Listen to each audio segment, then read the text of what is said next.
Welcome back to the Deep Dive, everybody. Today we're diving into a pretty cool story from some historical Chinese sources. Yeah, kind of like a historical account. Right, with some really interesting illustrations, too. And it revolves around this fascinating relationship that develops between a martial artist, his name is Zasi, and a general.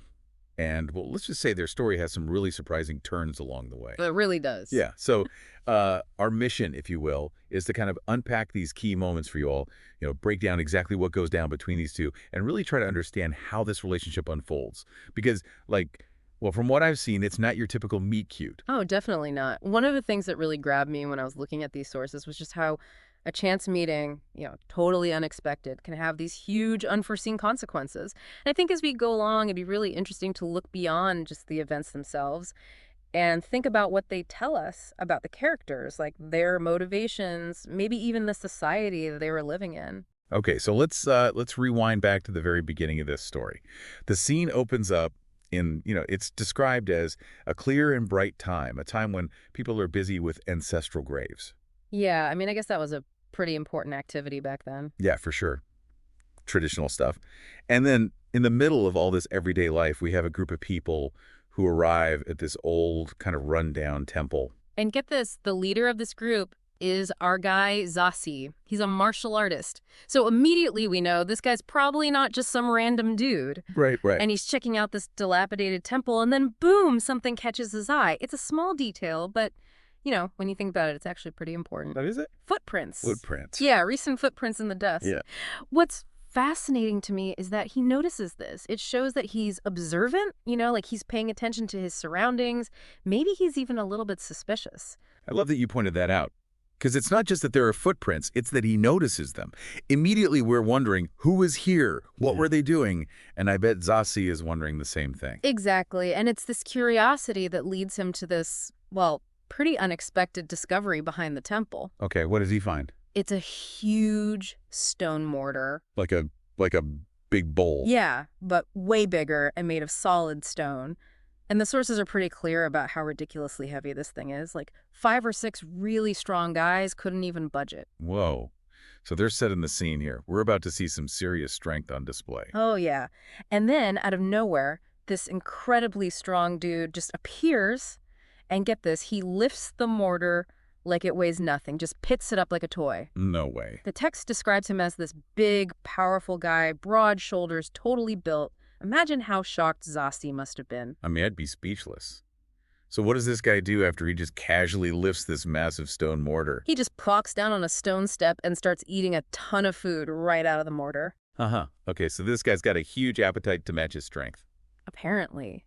And when Zasi asks him about his crazy strength, he just shrugs and says he eats a lot and is rarely full even when he's working for other people. He makes it sound so simple. Just eat a lot, and you'll be able to lift giant stone mortars, no problem. Right, like it's no big deal. But then he adds this interesting detail.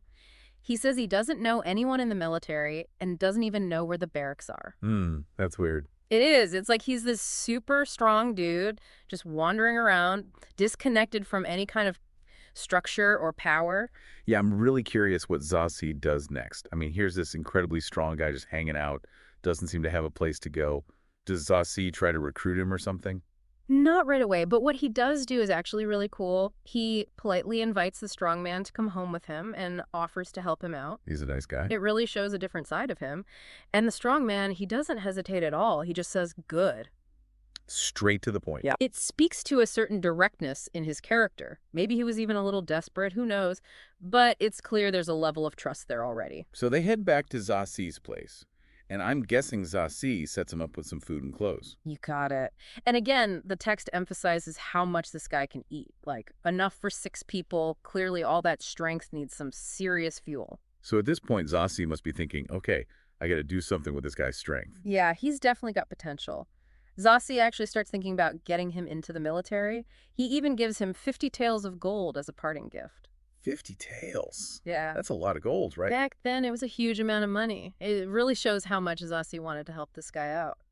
All right, so fast forward a bit. Now, Zasi is traveling from Zhejiang to Fujian to visit this supervising officer named Wu. And during this visit, there's all this talk about a general, also named Wu, who's been asking around about a martial artist named Za Yi. He thinks this Za Yi guy is his uncle. Wait, so is Zasi related to this general? Nope, not at all. He politely but firmly tells everyone that he's not Za Yi. But for some reason, this general is really persistent. He keeps inviting Za Si to meet with him. I'm guessing Zasi eventually gives in. He does, just to be polite. I don't think he had any idea what he was getting into. Yeah, I bet he was thinking this was just a quick social call, nothing major. Right. But then things take a wild turn when they finally meet. Oh, I can't wait to hear this. So Zasi goes to meet General Wu, and he gets this very formal welcome. But then, out of nowhere, the general does something totally unexpected. What does he do? He kneels down and bows deeply to Zasi. Seriously, a general is bowing to Zasi. Yep. Imagine how shocked Zasi must have been. He immediately tells the general, "You got the wrong guy. I'm not who you think I am." So what does the general do? Does he just brush it off? No, he's convinced there's something more to it. He changes out of his fancy clothes and comes back, and he asks Zasi a very specific question. He says, "Do you remember that strong man you met at the old temple?" Whoa, I see where this is going. It's the aha moment for Zasi. Suddenly, it all clicks. This powerful general standing in front of him is that same strong guy he helped out years ago. Talk about a glow-up. Unbelievable. From eating out of a stone mortar to leading an army. Right, and the general confirms it. He tells Zasi that his success, everything he's achieved, is all thanks to Zasi's kindness back then. So a random act of generosity literally changed this guy's life. He became a general because Zasi helped him out.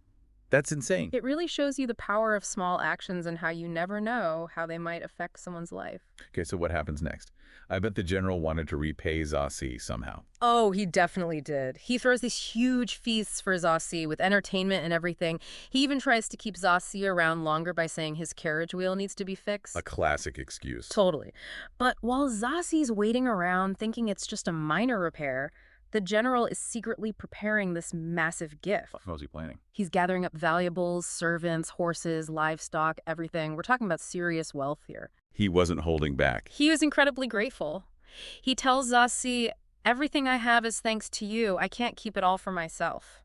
That's really honorable of him. Right. He wants to split everything 50-50 with Zasi. So what did Zasi say? I bet he was blown away. He was. He tries to refuse at first. I mean, he didn't help the strong man expecting anything in return. But the general is adamant. He says he won't accept all this wealth without sharing it with the person who made it all possible. So Zasi finally accepts. I mean, who could say no to that? He does, and he's deeply grateful. It's a beautiful moment. I love how they end this story. It says they rode off together, side by side. It's the perfect image to show the bond they formed. It all started with a simple act of kindness that turned into this incredible lifelong connection. It really makes you think, you know? Yeah. You never know how your actions might fix someone else's life down the road. Absolutely. I mean, imagine if Zasi had just ignored that strong man at the temple. Who knows what would happen? Maybe the general would never have risen to power. Maybe he would have ended up somewhere completely different. It's like those what-if moments in life, but this one actually played out. Yeah, it really shows that even small acts of kindness can have these huge ripple effects. Thanks for listening, everyone. We'll see you on the next Deep Dive.